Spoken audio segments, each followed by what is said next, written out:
Hello दोस्तों, स्वागत है आप सबका एक बार फिर से मेरे चैनल में। आज मैं आपके लिए एक नई कहानी लेकर आई हूँ। एक अनपढ़ गँवार आदमी एक महात्मा जी के पास जाकर बोला, महाराज, हमको कोई सीधा साधा नाम बता दो, हमें भगवान का नाम लेना है। महात्मा जी ने कहा, तुम अघमोचन अघमोचन, अघ माने पाप, मोचन माने छुड़ाने वाला, इसका नाम लिया करो। अब वह बेचारा गांव का गँवार आदमी अघमोचन करता हुआ चला तो सही, पर गांव जाते जाते वह अघमोचन का अ भूल गया। वह घमोचन बोलने लगा। एक दिन जब वह हल जोत रहा था और घमोचन कर रहा था, उधर बैकुंठ लोक में भगवान भोजन करने बैठे ही थे कि घमोचन नाम का उच्चारण सुन उनको हंसी आ गई। लक्ष्मी जी ने पूछा, प्रभु आप क्यों हंस रहे हो?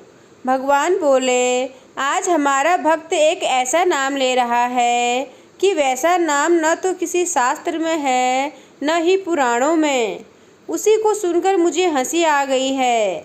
लक्ष्मी जी बोली, प्रभु तब तो हम उसको देखेंगे और सुनेंगे कि वह कैसा भक्त है और कौन सा नाम ले रहा है। लक्ष्मी नारायण दोनों उसी खेत के पास पहुंच गए जहां वह हल जोतते हुए घमोचन का जाप कर रहा था। पास में एक गड्ढा था।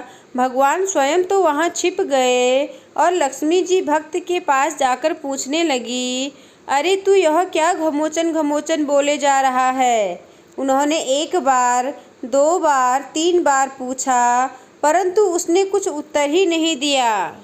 उसने सोचा कि इसको बताने में हमारा नाम जप छूट जाएगा, अतः वह घमोचन बोलता रहा और कुछ बोला ही नहीं। जब बार बार लक्ष्मी जी पूछती रही तो अंत में उसको गुस्सा आया। गांव का आदमी तो था ही, बोला, जा तेरे पति का नाम ले रहा हूँ, क्या करेगी तू? अब तो लक्ष्मी जी डर गई कि यह तो हमको पहचान गया है। फिर बोली, अरे तू मेरे पति को जानता है क्या? कहाँ है मेरा पति? एक बार, दो बार, तीन बार पूछने पर वह फिर झुंझला कर बोला, वहाँ गड्ढे में है, जाना है तुझे भी उस गड्ढे में। लक्ष्मी जी समझ गई कि इसने हमको पक्का पहचान लिया है। बोली, प्रभु बाहर आ जाओ, अब छिपने से कोई फायदा नहीं। और तब भगवान निकलकर वहां आ गए और बोले, लक्ष्मी देख लिया मेरे नाम की महिमा। यह अघमोचन और घमोचन का भेद भले ही न समझता हो, लेकिन यह जब तो हमारा ही कर रहा था। हम तो समझते हैं यह घमोचन नाम से हमको ही पुकार रहा था, जिसके कारण मुझे इसको दर्शन देने पड़े। भगवान ने भक्त को दर्शन देकर कृतज्ञ किया। कोई भी भक्त शुद्ध अशुद्ध, टूटे फूटे शब्दों से अथवा गुस्से में भी कैसे भी भगवान का नाम लेता हो, तब भी भगवान का हृदय उससे मिलने को ललायित हो उठता है। तो दोस्तों, आपको आज की कहानी कैसी लगी मुझे कमेंट कर ज़रूर बताएं।